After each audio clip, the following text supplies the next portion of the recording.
I found the first letter wedged behind a loose wooden panel in the attic corner, covered in dust so thick it felt like silt between my fingers. My mother had died 2 months before, and I was up there sorting through 57 years of accumulated life, trying to decide what belonged in boxes marked donate and what belonged in boxes marked keep. The letter was addressed to me. My full name written out in full, no abbreviations. In handwriting I didn't recognize at first, but something about the shape of the letters, the way certain words were underlined, felt familiar in a way that made my skin prickle. The envelope was yellowed, brittle almost, like it had been sealed away in some kind of time capsule meant to preserve a secret. There was no postage, no date on the outside, just my name in ink that had faded to a brown so pale it was almost rust-coloured, like blood mixed with water, like something old and worn thin by years. I remember standing there in that attic, surrounded by my mother's life, holding a letter that was apparently meant for me but hadn't been delivered by any postal service I knew of. My heart was doing something strange in my chest, that feeling you get when you know something is wrong before you have any logical reason to know it. It's the same feeling you get before a car accident, that split second where your body knows danger even though your mind hasn't caught up yet.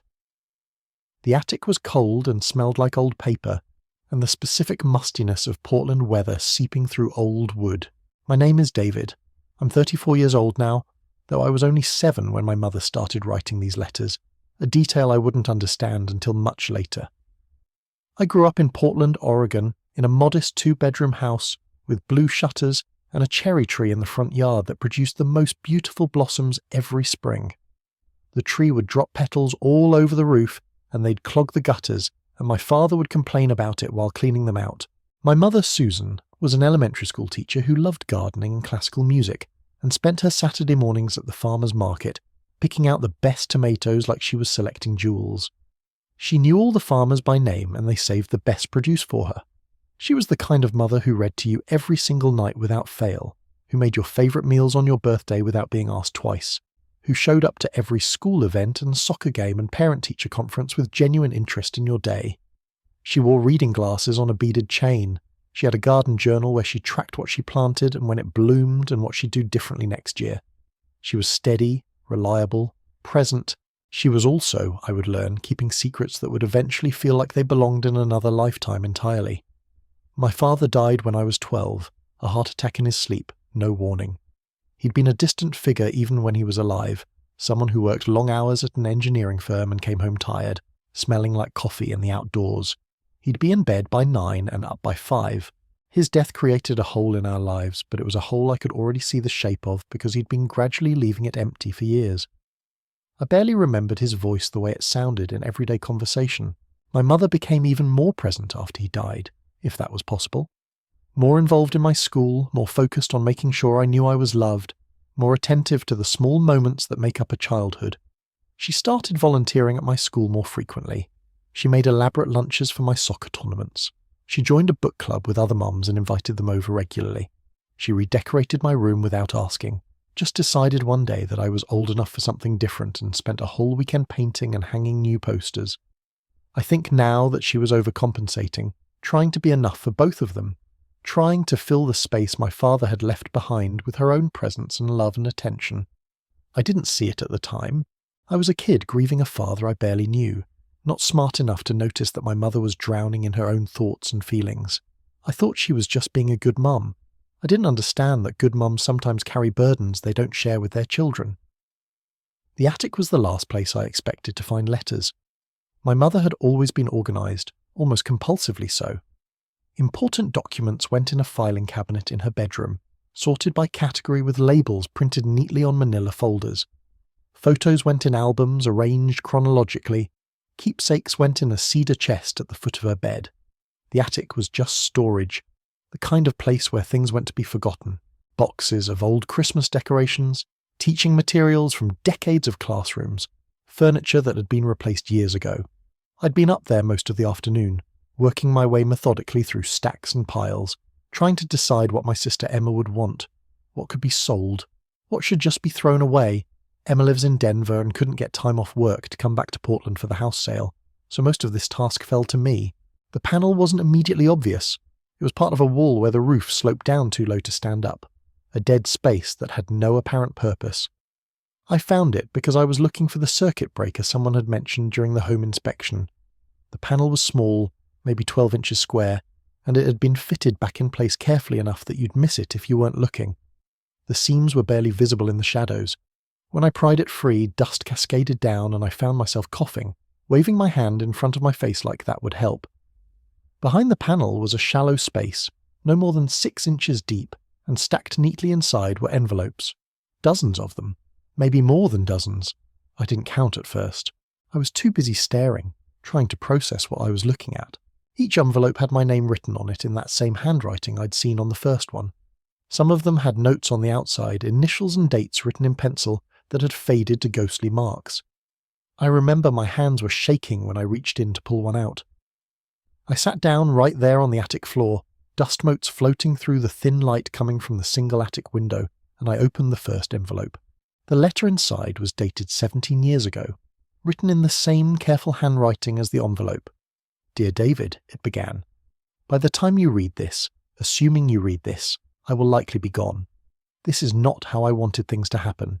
This is not how I planned any of this to happen, but plans have a way of shifting and changing when life doesn't cooperate with your timeline. I need you to know that nothing in your childhood was a lie, except for the one lie that mattered most. I loved your father. I love you. I love your sister. Those things are all true, and they remain true no matter what you're about to learn from these letters. But there are things you don't know about your life, about your family, about why I made the choices I made. And since I don't know how much longer I have to explain them in person, I'm writing them down. I'm going to tell you the whole story from the beginning. All of it. The part I kept from you. The part I kept from everyone. I must have read that first letter 5 times before it really registered what I was holding. My mother had been diagnosed with cancer 8 months before she died, a diagnosis that came as a shock because she'd always been healthy, always been careful about preventative care and exercise and eating well. By the time they found it, it was late stage, the kind of thing that had specific survival rates that no one wanted to talk about but everyone understood. She'd gone through chemotherapy and radiation, all the standard treatments, and for a while it looked like maybe the odds were shifting in her favour. Then they weren't. Then she was declining rapidly, and there was talk of palliative care and hospice. But she'd never seemed afraid during any of it. She'd been sad, yes, and frustrated, and tired, but not afraid. Now I was beginning to understand why. She'd had time to prepare something. She'd had time to write things down. She'd had time to try to explain. The second letter was dated 3 months after the first. This one started differently. David, today was a hard day. I got the blood work results, and Dr. Patterson doesn't think the chemotherapy is working the way we hoped. We're going to try a different protocol, something more aggressive, but he was honest with me about the odds. I appreciate that about him. He doesn't sugarcoat things. I've always tried to do that myself, to tell you the truth about things even when the truth was complicated. But there's one truth I never told you, and I think I need to tell you now while I still can. While my mind is still clear and I can explain it properly. I want you to understand. I want you to not hate me, though I'll understand if you do. That phrase, I'll understand if you do, that phrase kept appearing throughout the letters, like she was preparing herself for my judgment. Like she'd spent years rehearsing this confession in her mind and she knew exactly how bad it would sound when it was finally said out loud. Standing there in that attic, reading my dead mother's words, I felt something shift inside me. Not just emotionally, though there was plenty of that. Something more fundamental. The sense that the world I thought I inhabited had a crack in it, and through that crack something unknown was starting to show through. I gathered all the letters carefully as I could with hands that didn't quite feel like they belonged to me. There were 42 of them in total, 42 letters addressed to me, written over the course of 17 years, starting from when I was 7 years old. The earliest ones were short, only a paragraph or two, like my mother was still trying to decide what she wanted to say. They were tentative, hesitant, full of crossed-out words and margin notes that seemed like second thoughts. The later ones grew longer, more detailed, more urgent in their tone. By the final letters, the handwriting was shaky, probably from illness, and the words came faster, as if she was running out of time. The last letter was dated just 3 weeks before she died. The envelope was marked in red pen, "Do not open until you've read all the others." And then there was another note, added in what looked like a different pen, A different time. When you read this, I'll already be gone. Don't open the box. Whatever is in the box, don't open it. I know I won't be there to enforce that, and I know you might not listen. I'm asking you anyway. Please. This final note appeared in her last 5 letters, increasingly urgent and desperate sounding. It was like she was trying to hold back a tide that she could see was coming. Like she knew that eventually I would find the box and open it, despite her warnings. I brought all the letters downstairs from the attic and laid them out on the dining room table, arranging them in order by date. They spanned from 2006 to 2023, 17 years, longer than many marriages, longer than the entire time I'd spent as an adult at that point, and just about as long as I'd spent as a child. My mother had been writing to me for my entire conscious life, documenting something, explaining something, leaving breadcrumbs that led somewhere I didn't understand yet. I made coffee and sat down at the table, and I started reading them in order from the beginning. The first one, the one I'd already read in the attic, talked about how my mother had married the wrong person. Not that my father was a bad man, she wanted to be clear about that. But they'd gotten married young, at 22, when she was still figuring out who she was. They'd had momentum and attraction, and practical reasons to get married. Like his job was stable and her family liked him, and they'd been together for 3 years already, so the next logical step was marriage. Then she'd had me, and then she'd had Emma, and then life had become the kind of busy and complicated that makes you forget you were ever uncertain about anything. She'd pushed down the doubts. She'd focused on being a good wife and mother. She'd built a life that looked perfect from the outside. But then, the letter explained, something had happened. Someone had come back into her life. This person was from her past, before my father, before marriage, before she'd decided to take the practical path. And this person had made her realize very forcefully and unavoidably that she'd made a choice years ago that still mattered, that the choice was still affecting her, that she'd been living a life that was partly a lie, or at least partly a life that wasn't entirely the one she would have chosen for herself if she'd been braver or less practical or less afraid. The letter didn't name the person. It didn't say what had happened or what this person had come back for. That's where the second letter picked up, and the third and the fourth, each one revealing a little more of the story. By the time I'd read the first 10 letters, I could see a story emerging. My mother had fallen in love with someone else, someone who wasn't my father. This had happened around the time I was 7 years old. The details were somewhat vague, intentionally vague perhaps, but I could gather that this person was someone from her college days, someone she'd run into unexpectedly at a grocery store or a coffee shop. The letters didn't say explicitly. There had been some kind of reconnection, some kind of conversation about roads not taken and lives not lived. Nothing had happened physically, or so my mother's letters insisted. But something had happened emotionally, something that had reminded her that she was a person with desires and dreams that extended beyond the boundaries of her marriage and her children and her safe, predictable life. Something that had made her question every choice she'd made. Not in an abstract philosophical way, but in a very real, very present way that kept her awake at night. The letters talked about how she'd tried to ignore it at first, how she'd pushed the person away and told herself it was just nostalgia, just the grass being greener on the other side of the fence, how she'd recommitted to her marriage and tried to be present and tried to be satisfied with the life she'd built. But the letters also made it clear that she'd failed at that, at least partially. The feelings didn't go away. They just got complicated and mixed up with guilt and confusion and the practical reality of the fact that she couldn't just blow up her entire life because of an old feeling. She had children. She had responsibilities. She had built something real with my father, even if it wasn't the something she would have chosen if she'd been someone different. And besides, she wrote, people don't actually leave their lives for passion. They just don't. They think about it, they fantasize about it, they write letters about it to people who aren't even born yet. What struck me most strongly, reading through those letters in the fading afternoon light of the dining room, was how much my mother had loved me in the act of keeping this secret. These letters weren't cruel or negligent. They were incredibly thoughtful. She was trying to explain herself. She was trying to let me know that her unhappiness, her internal conflicts, had nothing to do with her love for me or my sister. She was trying to make sure that when I eventually learned about this part of her life, I would understand that people were complicated, that good people could make choices they weren't entirely satisfied with, that you could be genuinely happy in some ways and genuinely unhappy in others, and both of those things could be true at the same time. That she had loved us completely and honestly even while harbouring this secret ache. That's the core of what she kept saying across multiple letters, repeated in different ways, like she was trying to drill it into my head through sheer repetition. But the letters also made me deeply uncomfortable in ways I couldn't quite articulate to myself. There was something manipulative about it too, wasn't there? She was controlling the narrative.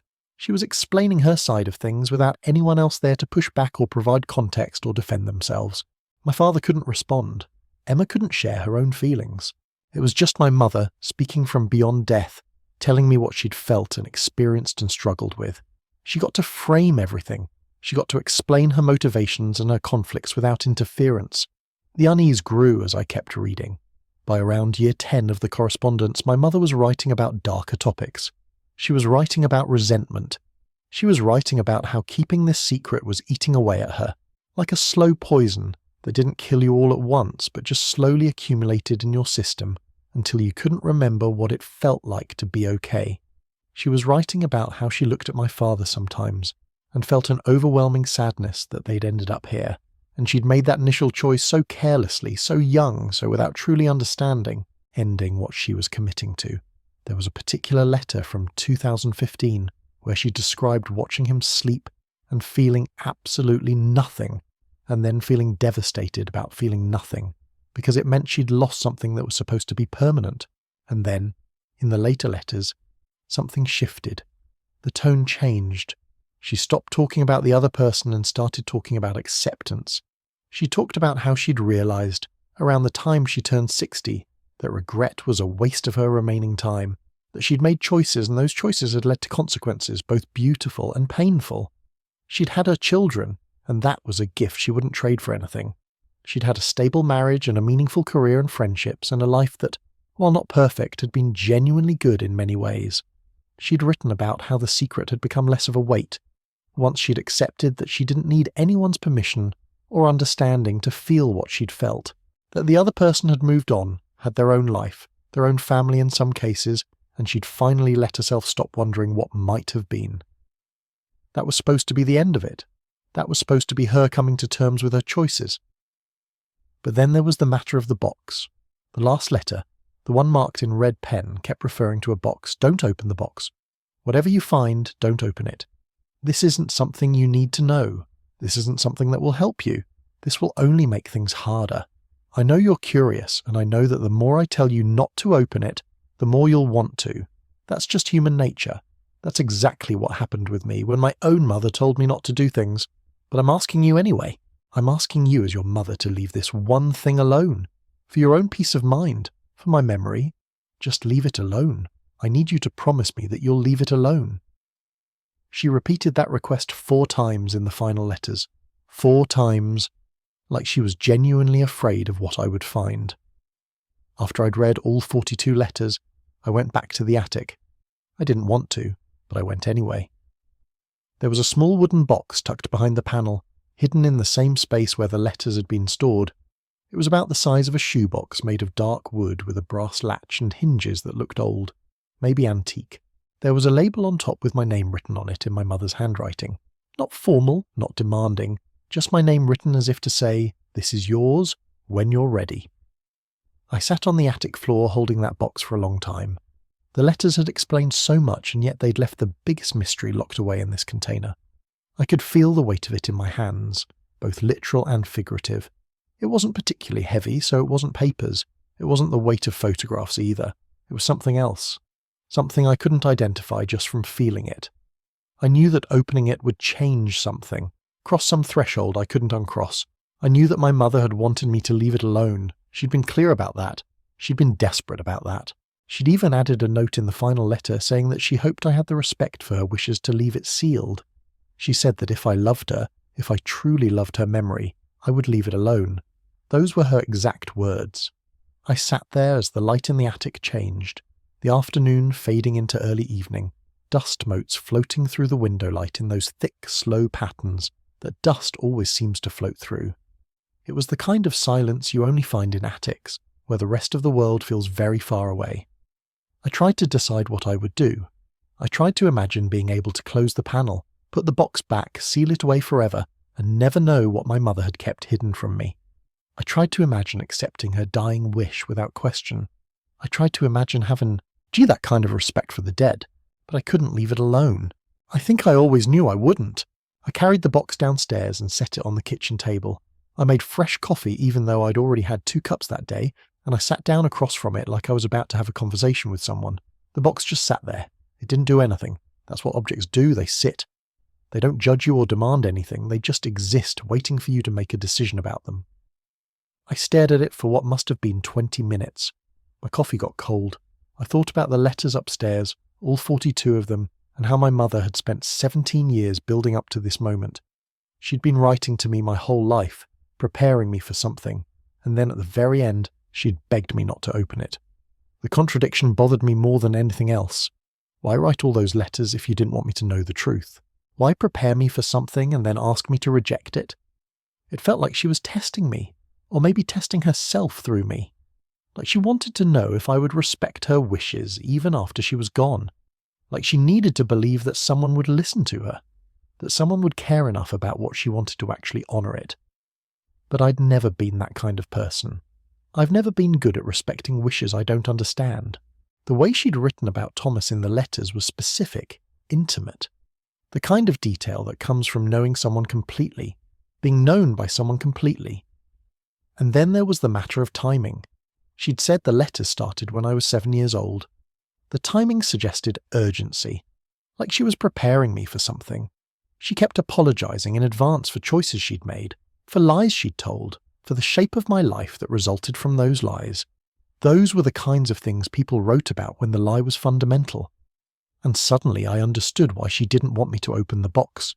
It wasn't about protecting me. It was about protecting herself from how I'd react to the truth. The box was already open. Inside was a photograph and a key and a handwritten note on cream-coloured paper that said only, "His name is Thomas." The photograph was a Polaroid, faded and bent at the corners like it had been carried around in a wallet for years. It showed a man I'd never seen before, probably in his early 30s when the photo was taken. Dark hair and a mouth that looked like it wanted to smile, but had decided against it at the last second. He was standing in front of a lake somewhere. I recognised the edge of Lake Michigan from a school trip I'd taken years ago. The key was old, brass with an ornate handle, the kind of key that opened something important, or at least something that was supposed to be important when it was made. There was no tag, no label, no indication of what it might open or where I might find the lock it belonged to. I picked up the note again and read it once more, like additional readings might give me more information. Thomas, a man I'd never met.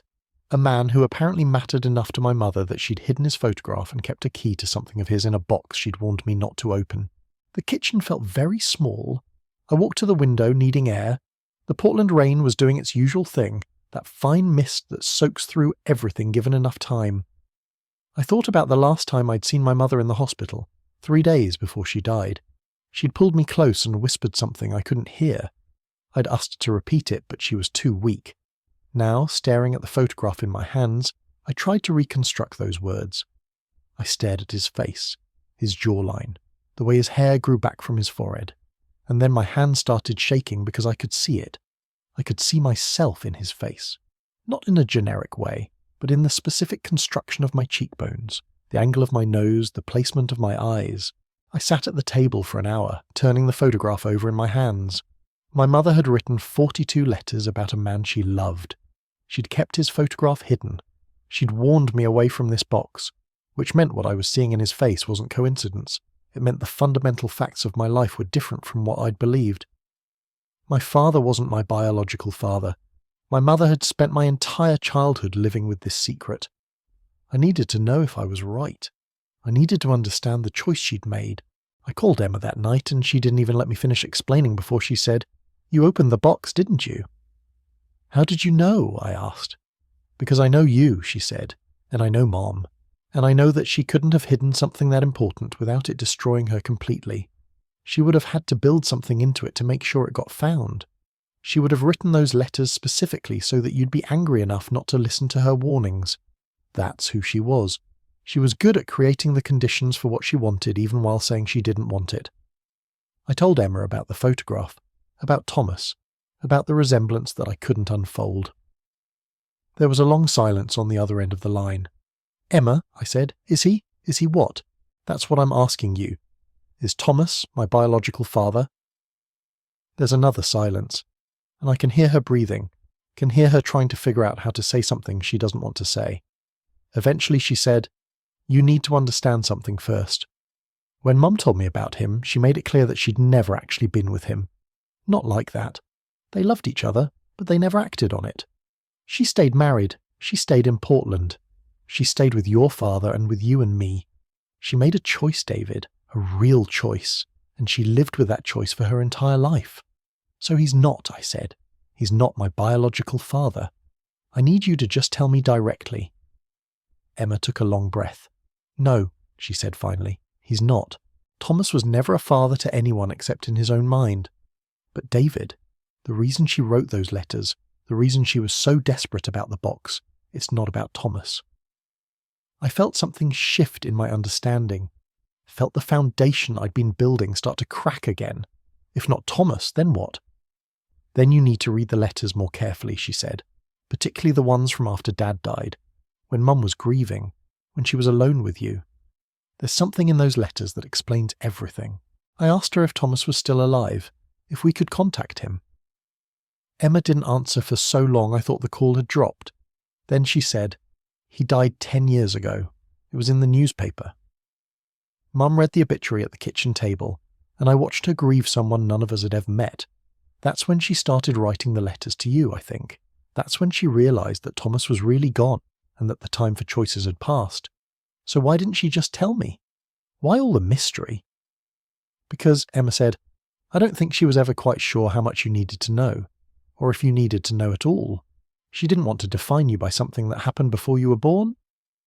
But she also couldn't let it go, so she split the difference. She told you the whole story without telling you the thing that would change everything. But there is something else, David. Something she never told me directly. Something I figured out by reading between the lines. Promise me you won't be angry with me for not telling you sooner. I promise, I said. She said, I think she was going to leave him, your father. After he died, after the immediate grief started to fade, I think she realised she'd lost a chance to go to Thomas. I think she realised that she'd sacrificed a real love for a marriage that was never quite what it was supposed to be, and she didn't know how to live with that knowledge. That's why she was so depressed for the next 5 years. That's why she threw herself into being a mother so intensely. She was trying to convince herself that the choice had been worth it, that you and I were enough to justify a lifetime of longing for someone else. I spent the next 3 days researching obsessively. Thomas Warren, born 1954, died 2014. An artist who'd lived in Milwaukee and run a gallery for 30 years. His obituary mentioned his daughter, Miriam. No wife, no mention of my mother. His work was primarily portraiture, critics said, focused on a single subject. One review called it an extended meditation on the nature of absence and longing. I understood then what the critics had been trying to describe, an obsession, a real obsession directed at a real woman who was my mother. I called the gallery. A woman gave me Miriam's number. I called her the next morning and told her I had a key that might have belonged to her father. She went very quiet. The name Thomas Warren created a specific kind of silence. There's a storage unit, she said finally. Dad rented it for years. After he died, I paid the rental, but I haven't gone back in 2 years. I asked her about Thomas's connection to someone named Susan. She was quiet for so long I thought the line had disconnected.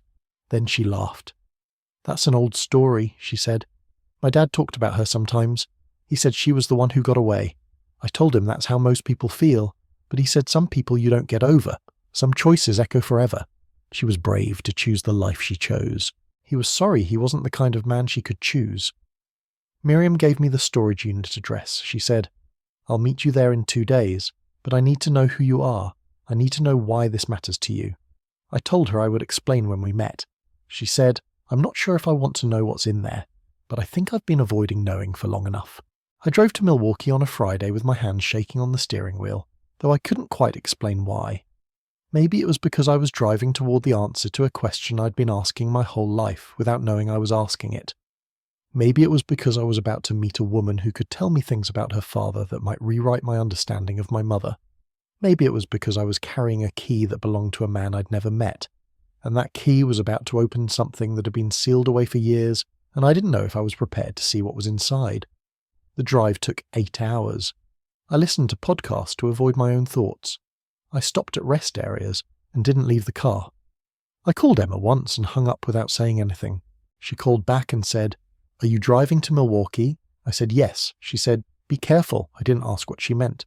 The storage unit was in an old industrial building on the south side, the kind of place that had seen better days.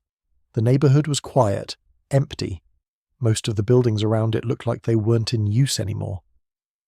Miriam was waiting outside the gate, a woman probably in her 50s with her father's dark hair and an expression that suggested she'd spent most of her life trying to understand something she couldn't quite figure out.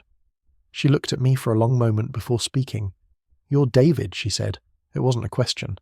I asked how she knew, and she said, "You look like him. You look like my father. The resemblance is unmistakable." Then she said, "But you also look like her, don't you?" My father used to have a photograph on his desk. He never told me who she was. But when I was older and he died and I went through his things, I found dozens of photographs, all of the same woman, all different ages, and then I looked at you and I understood. "So who are you?" I told her my name. I told her my mother was Susan. I told her I'd found a key in my mother's attic and I'd been trying to understand what it opened and why it mattered enough to be hidden away.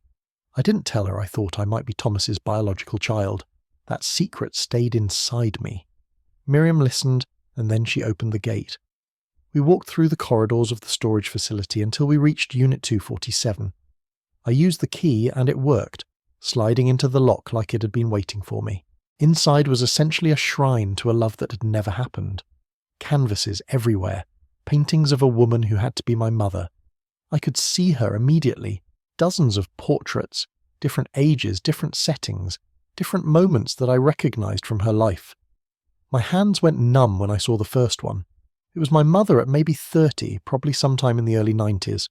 She was standing in front of a window with light coming through it, and her profile was captured with such precision, such attention to detail, that I felt like I was watching her become aware of being watched. She was beautiful in the painting in a way that photographs never quite captured. The artist had rendered not just her physical features but something about her presence, her gravity, something about the way she existed in the world. And I understood immediately that I was looking at the work of someone who had spent decades trying to understand a single person through paint and canvas and obsessive repetition.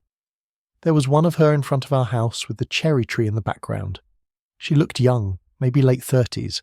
There was one of her at the lake, which had to be from the day the Polaroid was taken. There was one of her in our backyard with Emma as a baby, which meant he'd somehow been watching us, or at least watching her for years. He had been present in our lives and we'd never known it. He had been documenting my mother's life, painting her, studying her, obsessing over her while living in a completely different city. There was one of her sleeping, which felt intimate in a way that made me uncomfortable, invasive almost, like I was seeing something that was never meant to be seen by anyone except the artist. And there was a series of paintings, at least 20 of them, that showed the progression of a woman aging over time. It was a timeline. It was a life documented by someone who loved her so much that he'd spent decades painting what he saw from a distance. It was beautiful and terrifying. It was love and obsession and grief all rolled into one. In the corner there was a box, smaller than the one my mother had left me, made of dark wood that had started to warp with age. Inside were letters, carbon copies of letters he'd written to my mother but never sent. Letters he'd written for 40 years. Letters that mirrored exactly what my mother had been writing to me, except his were about regret and longing and the life he'd never had. There was a consistency to them that was almost heartbreaking. The handwriting changed over the decades, grew shakier toward the end, but the sentiment remained the same. I love you. I've always loved you. I will always love you. You were the one who got away. You were the choice I didn't make. You were the life I didn't live. There was also a journal, leather-bound, filled with dated entries spanning 40 years. I opened to a random page and read about my mother at 42 years old. How beautiful she'd looked at a farmer's market that he'd driven to just to see her. How she'd picked out tomatoes exactly the way she did when she was younger, with that specific kind of care and attention. How her hands moved through the world with a grace he'd never seen in anyone else. And then I opened to the final entry, dated a week before his death. "Susan," it began, "I don't know if you'll ever see this, but I want you to know that I've never stopped loving you. Not for one day in 40 years. Not through my marriage, not through my daughter's birth, not through any of it. I've loved you the way some people love art or music or the ocean, the way you love something that you know will never be yours, but that makes you better for knowing it exists. I've spent my life painting you, trying to capture every moment I saw you from across a room or a street or years of distance. I've spent my life making art so that I would have a reason to keep living, because if I stopped making art, then I would have to face that I was making a life that didn't include you. That was unbearable. This was better. This was love that didn't require permission. It just required paint and canvas and time. 40 years I had that. 40 years of loving you without your knowledge or consent. I don't know if that makes me devoted or delusional. Probably both. But I wanted you to know that your choice, the choice you made to stay where you were, it mattered. It inspired me. It broke me and built me and defined me. I was nothing before I loved you. I was nothing without the reason to paint you. I want you to know that you gave my life meaning, even if you never knew I was looking." I read that entry 3 times. 4 times. I kept reading it until the words stopped having meaning and became just sounds in my head. I felt something break inside me. Some wall I'd been building between myself and the reality of this situation. My mother had known. Somehow she'd known that Thomas had spent 40 years painting her in secret. She'd known that her choice to stay had defined his entire life. And she'd known that she couldn't save him from that, and he couldn't save her from the choice she'd made. They were both trapped in something that neither of them could escape.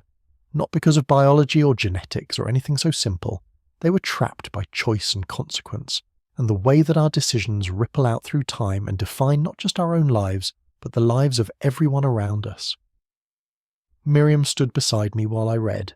She'd obviously read it already multiple times. She said, "I didn't know this was all here. I mean, I knew Dad painted obsessively, but I didn't know it was all about one person. I didn't know he'd carried this torch for someone so long. That's a lot of pain to hide in plain sight." I asked her if she was angry with my mother, if she resented the woman who'd apparently driven her father's life into obsession. She thought about it carefully before answering. "No," she said, "I'm not angry. I'm sad. I'm sad that 2 people loved each other enough to spend their whole lives thinking about each other, but not enough to actually be together. That seems like the saddest thing I can imagine. You spend your whole life painting someone. You spend your whole life longing for them. And they spend their whole life writing letters to someone who doesn't even exist yet, because they can't tell the person who actually matters what they're really feeling. That's not love. That's some kind of shared tragedy." We packed up the paintings carefully, treating them like the fragile things they were. Miriam said she wanted them. She said she wanted to understand her father better, wanted to spend time with the work he'd left behind, and try to imagine what had driven him to pour so much of himself into these canvases. I took the copies of the letters he'd written, and I took several of the Polaroid photographs from the box, though I already had originals from my mother's hidden collection. We exchanged contact information. Miriam seemed like she might have questions about my mother, but she didn't ask them. Maybe she sensed there was more to it. Maybe she could see something in my face that I couldn't see myself, some weight I was carrying that made it clear this story wasn't finished. I thanked her for letting me see what was inside the storage unit, and she said, "I think maybe I owed that to my father. I think maybe he would have wanted someone to understand, someone to know what it meant." I didn't tell her that I was beginning to understand, but not in the way she thought. I was beginning to understand that my mother's warning about the box hadn't been about protecting me from the truth of who my biological father was. It had been about protecting me from understanding that I'd been born into a situation of profound, complicated sadness. That my father, the man who'd raised me, had married a woman who loved someone else. That I existed because of a choice made by a woman who was always looking over her shoulder at the life she didn't have. That my mother had spent her entire existence managing the fallout of the roads not taken. I drove back to Portland with 40 years of secret correspondence sitting in boxes in my back seat. I drove through the night, trying to make sense of what I'd seen and learned, but understanding kept slipping away from me. Because the real question wasn't whether Thomas Warren was my biological father. Emma had already answered that question. The real question was something else entirely. The real question was what my mother had done that required 42 letters of apology, written over 17 years. The real question was what she was trying to prepare me for when she warned me not to open the box. And the answer had to be somewhere in the letters themselves, in the words she'd written, but maybe not the ones about Thomas, in the moments where she'd talked about my father, about me, about the choice she'd made and the way that choice had defined not just her own life, but mine as well. I sat in my apartment for 3 days without leaving. I read the 42 letters my mother had written to me, one after another, searching for the thing Emma had hinted at. I read them in chronological order, watching my mother's handwriting change over 17 years, watching her explanations and apologies become more desperate, more urgent. But the letters about Thomas scattered throughout the collection weren't the revelation. I knew about Thomas now. I'd seen his paintings, I'd read his journals, I understood the obsession. What I needed to understand was what came after.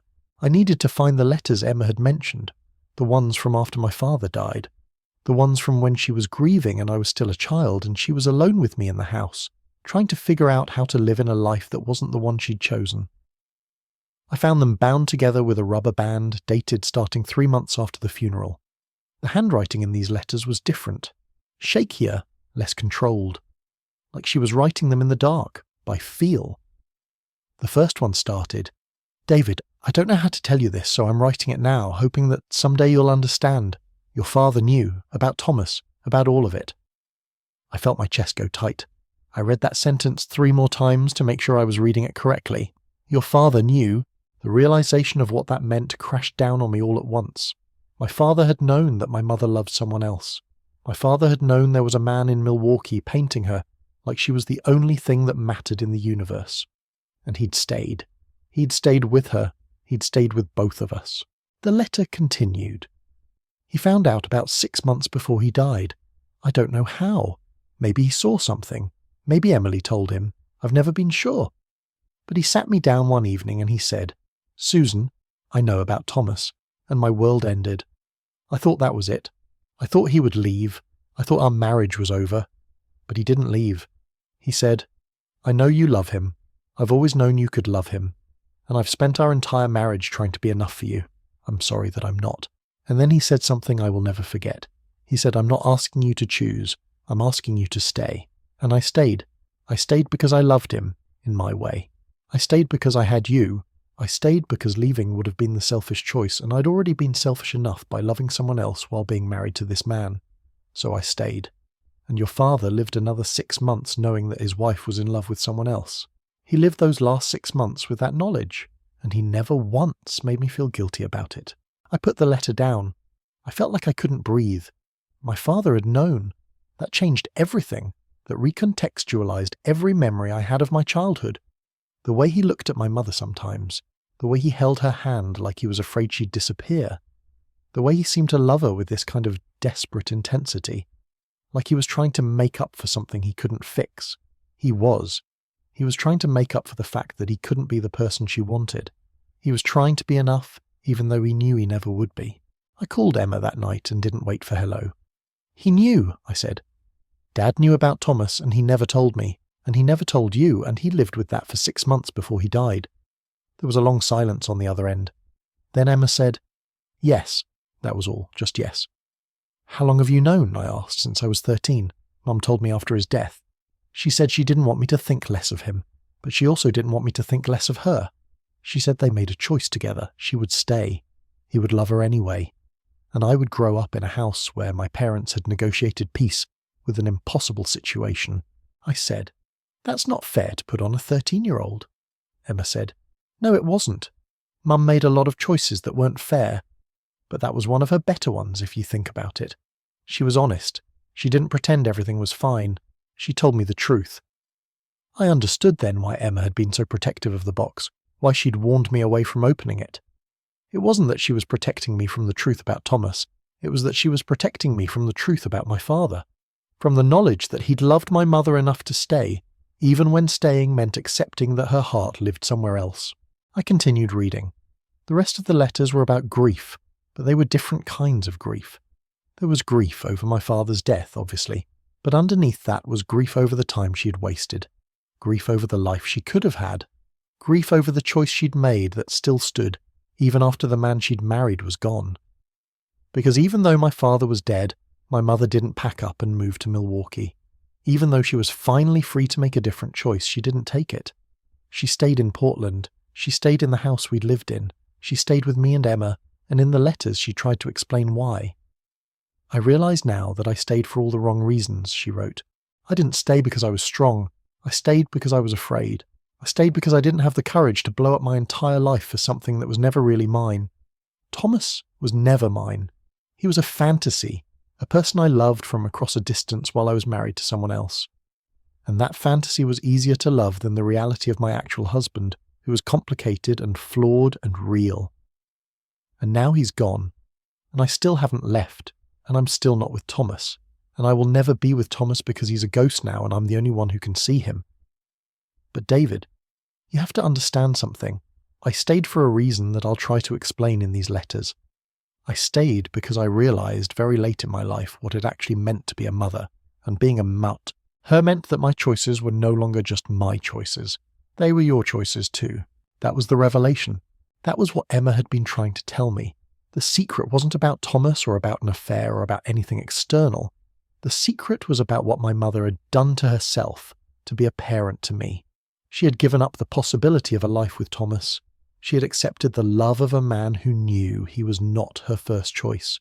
She had built a life that wasn't the one she wanted because I existed. And then she'd spent years trying to figure out how to tell me this in a way that wouldn't make me feel guilty for existing. How to explain that her sacrifice wasn't my fault, but it also couldn't be undone. How to prepare me for the knowledge that the shape of my life was directly tied to the shape of her unfulfilled desires. I read every letter after that in one sitting. I read about her attempts to find fulfillment in other things, her work as a nurse, her gardening, her relationship with Emma and me.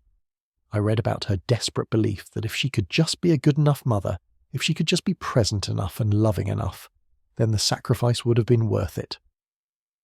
I read about the day Thomas died, when she read his obituary at the kitchen table, and Emma watched her grieve. And I read about what happened next, which was that she finally accepted that she had wasted the best parts of her life on a man she could never have. And once she accepted that, she had to accept something else. She had to accept that I was the reason for that waste. I was the reason she didn't go to Milwaukee. I was the reason she stayed married to a man who wasn't the one she wanted. I was the reason her life looked the way it did. But here's the thing about that realization, and I think this is what my mother was trying to explain in those final letters. Once you accept that someone's life is shaped by you, you have to accept the flip side of that too. My mother's sacrifice meant that I existed. My mother's choice to stay meant that I got to be born, to grow up in a stable household, to have the life I had. I was the reason for her pain, yes, but I was also the reason she didn't destroy her marriage by running away. I was the reason she had to grow up and become an adult and face the reality of her choices instead of living in fantasy. I was the reason she learned eventually to forgive herself for being human. That's what the last letter said. It was dated about a year before she died. David, by the time you read this, I'll be gone, and you'll understand finally that I did the best I could with what I had. I loved a man I couldn't have. I married a man I could have, who loved me even though I loved someone else. And I had 2 beautiful children who gave my life meaning even when that meaning wasn't the one I expected. If you hate me for keeping this secret, I understand. If you hate me for the sacrifice I made, I understand that too. But I'm asking you not to. I'm asking you to understand that love doesn't always look like what you want it to look like. Sometimes it looks like staying. Sometimes it looks like a man holding his wife's hand, knowing she wishes it was someone else's hand. Sometimes it looks like a woman writing letters to her son, trying to explain choices she can't undo. And sometimes it looks like you, reading these letters, finally understanding what all of this cost and deciding to live your life with more courage than I had. That would be enough for me. That would mean everything. I finished the last letter at 3 a.m. I sat in the dark with 42 letters spread around me on my apartment floor like fallen leaves. I understood finally what my mother had been trying to do.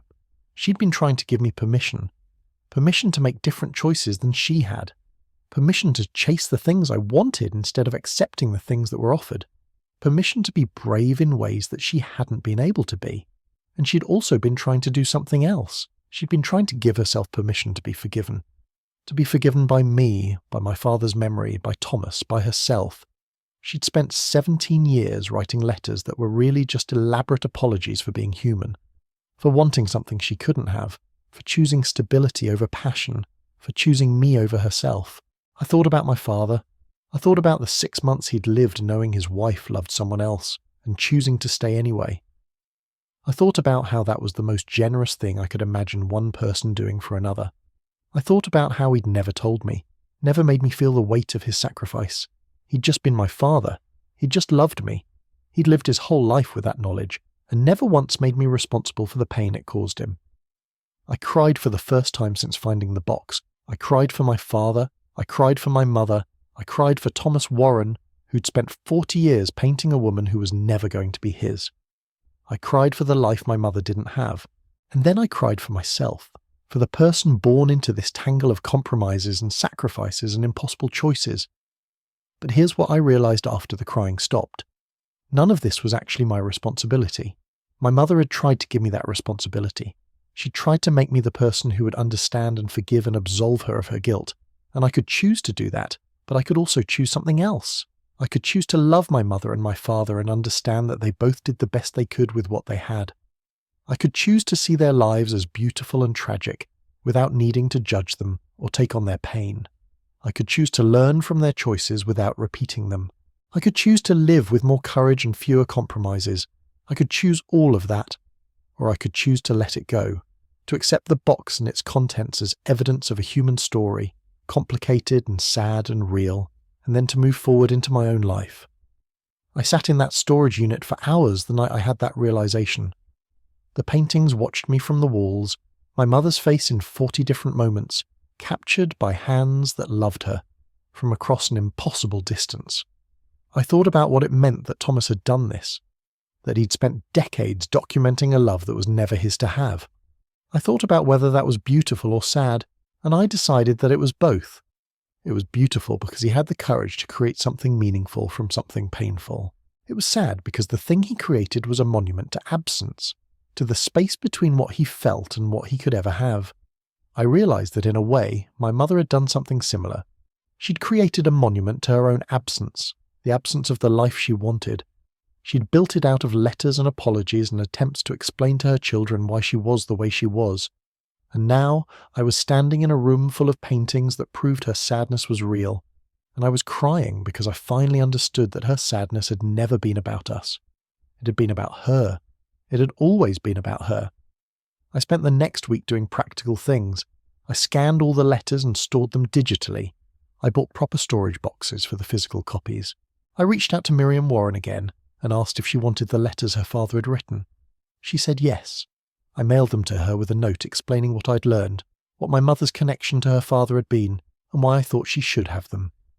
I didn't send her any of my mother's letters. Those were mine to keep or destroy as I chose. I also called my father's old best friend Uncle Michael and asked him if he'd known about Thomas.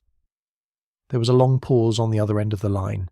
Then he said, "Your father told me once near the end. He said his marriage to your mother was real, even though it wasn't perfect. He said she was the love of his life, not because she loved him the most, but because he chose to love her anyway." I think he was trying to explain something to me about commitment, about what it actually means to stand by someone. I thanked him for telling me that. I felt like my father had managed, through Uncle Michael, to send me a final message. He was saying that love isn't about being someone's first choice. It's about being their conscious choice. It's about choosing to stay. 2 months after I opened the box, I made a decision. I was going to speak to a therapist, not because I was traumatized, though I was processing a lot, but because I needed to talk to someone who wasn't Emma, who wasn't emotionally invested in my mother's story, who could help me figure out what this all meant for my life going forward. My therapist's name was Dr. Reeves, and in our first session I told her the entire story. I told her about the letters and the key and the paintings and the revelation about my father. I told her about my mother's guilt and my father's sacrifice and Thomas Warren's 40-year obsession. And when I finished, Dr. Reeves said something that I've thought about every day since. She said, "Your mother was trying to pass down her trauma as if it was a family heirloom. She was trying to make you understand her pain so that you would carry some of that weight. But you don't have to. You can understand what happened without owning it." I asked her what she meant by that distinction. She said that we confuse understanding with responsibility. We think that if we understand why our parents did things, we have to accept blame for the consequences.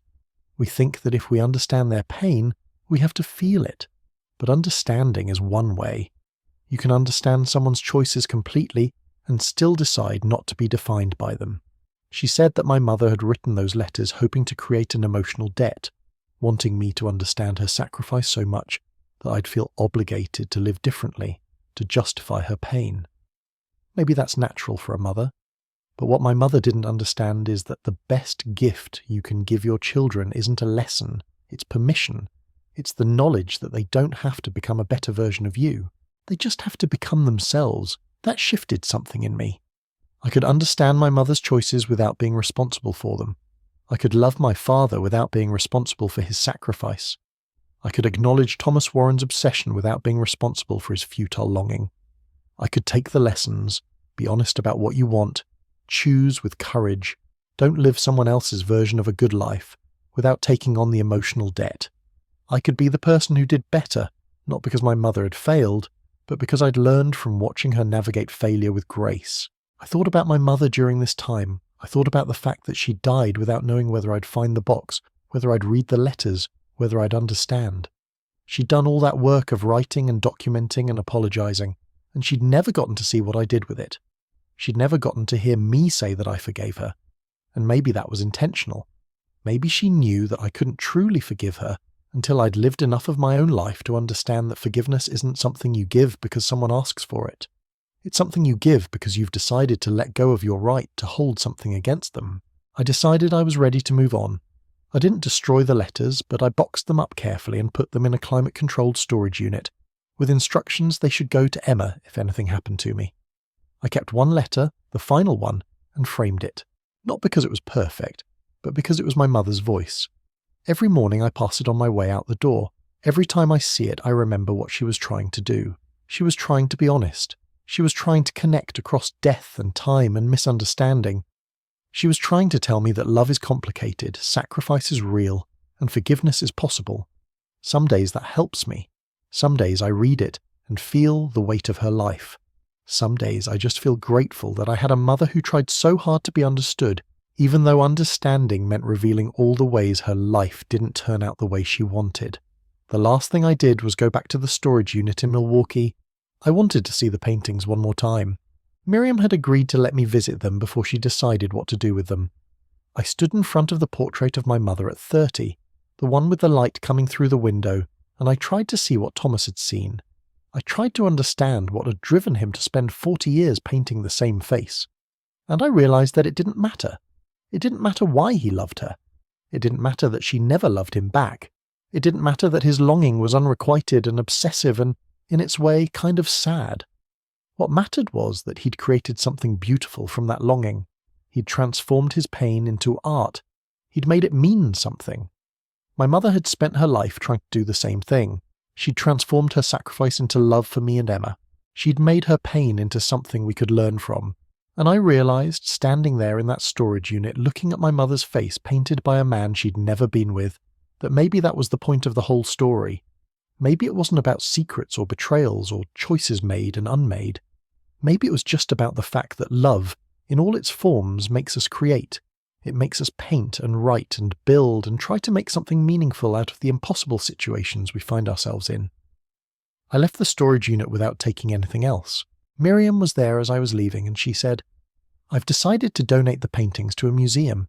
My father's work deserves to be seen, even if nobody knows the real story, even if they just see them as beautiful portraits of an unknown woman. That feels right to me." I told her that felt right to me too. It felt right that Thomas's obsession would live on in a museum somewhere, that people would look at those paintings and see what he saw, even if they never knew who the woman was or what she meant to him. It felt right that my mother's secret would stay a secret, at least for the world. It would only ever belong to the people who loved her, and that, I think, is what she would have wanted. I asked Miriam if she wanted to get coffee before I drove back to Portland. She said yes, and we went to a cafe around the corner. We talked about our parents, about how love can break people, about the choices we make and their consequences. Miriam said she'd spent most of her life angry at her father's obsession, But after reading my mother's letters and seeing the paintings again, she understood it differently. She said, "I think my father was trying to love the part of himself that was lonely. He was trying to love the part that would never get what it wanted." That he could turn that into art seemed kind of beautiful, I agreed. I told her about my mother, how she'd done something similar by writing letters to a son she hoped would understand her. We were products of people who had tried to transform pain into meaning, and maybe that was the greatest gift they could have given us. Not a perfect life, but an understanding of what love actually costs. Before I left Milwaukee, I gave Miriam my contact information. I told her I wanted to stay in touch, to know what happened with the paintings when they went to the museum. She hugged me, and I could feel that she understood something about me I'd never explained. She understood that I was grieving for a life my mother never lived, and that my mother was grieving for a daughter born into that grief. By staying in touch with Miriam, by keeping some connection to Thomas's work and my mother's secret, I was honouring both of them. I was saying that their pain mattered, that it meant something, that it created something. And now that something would be preserved in a museum where other people could stand in front of it and wonder about the woman in the paintings and what she might have meant to someone who loved her so much.